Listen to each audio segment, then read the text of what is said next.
Hello friends, कैसे हैं आप सब? आशा करते हैं आप अच्छे होंगे। आज 4 अक्टूबर के कुछ महत्वपूर्ण बिंदुओं का रिवीजन करते हैं जो परीक्षा की दृष्टि से बहुत ही महत्वपूर्ण होंगे। आज का पहला पॉइंट है, हाल ही में मध्य पूर्व संकट पर चर्चा के लिए G7 सम्मेलन का आयोजन किया गया है। और ये कहाँ किया गया है? ये इटली में किया गया है। G7 पहले क्या था? पहले G8 हुआ करता था। 2014 से रूस को इस पे एग्जिट कर दिया गया है। अब वर्तमान में जी सेवन सदस्य हैं। इसमें G7 सदस्य कौन है? इसमें विकसित देशों का ये संगठन है। G7 क्या है? ये कि विकसित देशों का एक संगठन है। और इसमें बैठक में बात क्या कही गई? इसमें इजराइल, लेबनान, ईरान के संघर्ष, जो अभी संघर्ष चल रहा है, उसके समाधान की इस बैठक में बात कही गई है। आइए बात करते हैं इटली की। इटली की जो राजधानी है क्या? रोम। ये टाइबर नदी के किनारे है। और इटली में सर्वाधिक विश्व धरोहर स्थल हैं। इसमें कितने हैं? 53 हैं।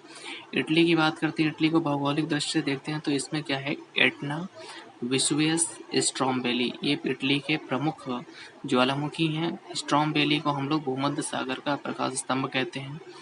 2026 शीतकालीन ओलंपिक कहाँ ये संपन्न होंगे? ये इटली में होंगे। इटली के कुछ प्रमुख द्वीप हैं, लेपारी, सिपली द्वीप, ये दो प्रमुख द्वीप हैं। सिपली द्वीप की बात करें तो ये भूमध्य सागर का सबसे बड़ा द्वीप है। आइए आज का दूसरा पॉइंट देखते हैं। हाल ही में संयुक्त राष्ट्र महासचिव एंटोनियो गुटेरेस को अपने देश में आने से प्रतिबंधित किया गया है। और ये किसने प्रतिबंधित किया है? इजराइल ने प्रतिबंधित किया है। हुआ ये था, द्वितीय विश्व युद्ध में यूएनओ क्या है? यूएनओ की अगर बात करें द्वितीय विश्व युद्ध में, द्वितीय विश्व युद्ध 1939 से 45 तक चला था। जैसे ही द्वितीय विश्व युद्ध संपन्न हुआ था, सारे देशों ने मिलकर यूएनओ की स्थापना की थी, यूनाइटेड नेशन ऑर्गेनाइजेशन। इसमें से ये कहा गया था, अंतर्राष्ट्रीय शांति स्थापित करना इसका उद्देश्य है। इसकी स्थापना 24 अक्टूबर 1945 में इसकी स्थापना हुई थी। इसका हेडक्वार्टर न्यूयॉर्क में है। इसमें यूएनओ के पहले जो अध्यक्ष थे वो कौन थे? ट्रिबेली, ये नॉर्वे के थे। वर्तमान में यूएनओ के अध्यक्ष कौन है? एंटोनियो गुटेरेस के अध्यक्ष हैं। इसराइल की बात करें तो इसराइल की राजधानी जेरूसलम है। इसकी मुद्रा न्यू शेकेल है। इसराइल की संसद सीनेट है। इसराइल की खुफिया एजेंसी मोसाद है। इसराइल में कुछ प्रमुख फेस्टिवल हैं, हनुक्का और सुकोत, दो फेस्टिवल मनाए। आज का तीसरा पॉइंट है, हाल ही में विश्व हरित अर्थव्यवस्था मंच का आयोजन कहाँ किया गया? ये यूएई दुबई में किया गया है। इस विश्व हरित अर्थव्यवस्था मंच का उद्देश्य क्या है? इसका पर्यावरण संरक्षण, सतत विकास इसका मुख्य उद्देश्य है। यूएई की बात करें तो यूएई की राजधानी क्या है? Abu Dhabi. और इसकी मुद्रा क्या है? दिरहम इसकी मुद्रा है। आज से चौथा पॉइंट है, हाल ही में किस राज्य की जनजाति के पारंपरिक खाद्य पदार्थ और चावल से बनी बियर को जीआई टैग दिया गया है? किसके? ये कौन सा राज्य है? वो असम में। 21 अधिनियम के तहत जीआई टैग दिया जाता है, तो 1999 अधिनियम के तहत जीआई टैग दिया जाता है। और भारत में पहला जीआई टैग किसे दिया गया है? दार्जिलिंग की चाय को दिया गया था। किस मंत्रालय के तहत ये जीआई टैग दिया जाता है? तो ये वाणिज्य उद्योग मंत्रालय के तहत जीआई टैग दिया जाता है। आज का पांचवा पॉइंट है, महात्मा गांधी की 155वीं जयंती पर बापू टावर का उद्घाटन किया गया है। और ये बापू टावर कहाँ है?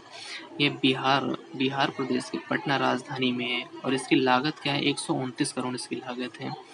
आज का छठवां पॉइंट है, प्रधानमंत्री नरेंद्र मोदी ने धरती आबा जनजातीय ग्राम उत्कर्ष अभियान प्रारंभ किया है। और ये कहाँ से किया है? ये झारखंड से किया है। धरती आबा को ही, ये भगवान बिरसा मुंडा को ही हम लोग क्या करें? धरती आबा कहा जाता था। बिरसा मुंडा का जन्म 15 नवंबर को हुआ था। 15 नवंबर को हम लोग क्या जनजाति गौरव दिवस के रूप में मनाते हैं। इसमें झारखंड की बात करें तो बिहार से 15 नवंबर सन 2000 को बिहार से अलग हुआ था। और धरती आबा जनजाति ग्राम उत्कर्ष अभियान में 5 करोड़ जनजाति को लाभान्वित किया जाएगा। अभी हाल ही में सितंबर माह ये पोषण माह के रूप में मनाया जाता है। 1 सितंबर से 30 सितंबर तक इसकी शुरुआत गुजरात से हुई थी और इसका समापन रांची से हुआ है। इसमें से पहला स्थान प्राप्त करने वाला राज्य कौन बना है? ये महाराष्ट्र बना है। आज का सातवां पॉइंट है, दुनिया की पहली बायोनिक आंख जेनरिस बायोनिक विजन सिस्टम कहाँ विकसित किया गया? ये ऑस्ट्रेलिया की मोनाश यूनिवर्सिटी ने विकसित किया है। ये किसके लिए है? ये जो जन्मांध व्यक्ति हैं, जन्म से अंधे हैं या किसी कारणवश अब देख नहीं सकते, उनके लिए विकसित किया गया है। और हमारी नेचुरल जो आँख होती है उसमें कौन सा लेंस होता है? वो उत्तल लेंस होता है। आज का आठवां पॉइंट है, हाल ही में 8200 साल का दुनिया का सबसे पुराना आईलाइनर कहाँ खोजा गया है? ये तुर्की में खोजा गया है। तुर्की की राजधानी की बात करें तो अंकारा इसकी राजधानी है और इसकी मुद्रा क्या है, लीरा है। एशिया माइनर, तुर्की में ही एशिया माइनर का पठार है। एशिया माइनर के पठार को हम लोग अनातोलिया का पठार कहा जाता है।